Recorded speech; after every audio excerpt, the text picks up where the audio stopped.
Retour dans notre édition spéciale pour cette première journée donc de contestation de la réforme des retraites. Dès le début du journal de 7h30, nous serons à Marseille. Grosse perturbation dans la région de Marseille et très grosse perturbation entre Lyon et Saint-Étienne en direct donc dans une petite poignée de minutes maintenant. Il y a quelques instants, la secrétaire d'État à l'économie Agnès Pannier-Runacher nous disait on ne parle pas du fond. Bien sûr que si on en parle, on va parler de la retraite par points. C'est un des grands sujets de contestation des syndicats ce matin. De quoi on parle quand on dit retraite par points, Nicolas?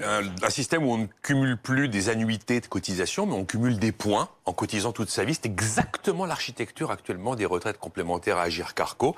Donc ce ne sont plus des trimestres qui vont me donner droit à une pension, mais des points qui seront convertis en euros au moment où je partirai à la retraite, selon un principe clé, à cotisation égale, retraite égale. Normalement, la notion de retraite à taux plein disparaît. La notion de durée de cotisation disparaît. Je pars quand je veux. J'ai combien de points? Comment est ma situation personnelle? J'y vais, ok.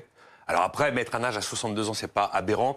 Ça évite que des gens un peu trop imprudents décident de partir finalement très tôt, réalisent une fois à la retraite qu'ils ont quand même très peu de points et une pension très faible. Oui, mais enfin, faut savoir combien coûte le point quand même. Alors la valeur vaut le point. Dans une retraite à points, la valeur du point est automatiquement déterminée par l'espérance de vie l'année donnée, par la population active, s'il y a beaucoup de chômage, pas beaucoup de chômage, et par la croissance. Donc c'est quelque chose d'automatique qui n'est pas garanti. Donc ça veut dire que la retraite peut changer en fonction de la valeur du point chaque année. Ah ben la valeur du point peut changer chaque année. Donc le montant de la pension aussi. Alors justement, c'est là où les États sont quand même derrière. En Suède, il y a eu des années où c'était un peu la cata. L'État est intervenu pour maintenir quand même le niveau de vie des retraités. Mais oui, c'est un système qui théoriquement est automatique, totalement dépolitisé.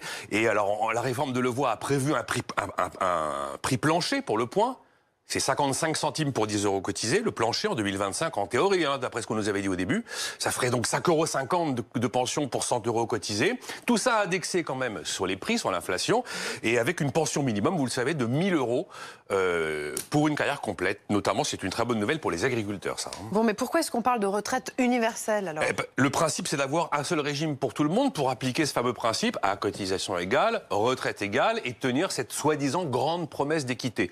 Sauf que c'est un peu illusoire. Tous les pays qui sont passés à des systèmes totalement à points, notamment les Suédois, c'est un bon exemple, ils ont gardé quand même 3 grandes familles de retraités. Vous avez le public qui est quand même très différent du privé, très différent des indépendants. Et puis on a une spécificité qui est très ennuyeuse quand même pour faire un système universel. Parce qu'on a plein de caisses autonomes qui sont très excédentaires et qui se verraient totalement spoilés de leurs excédents si on mettait tout dans un pot commun.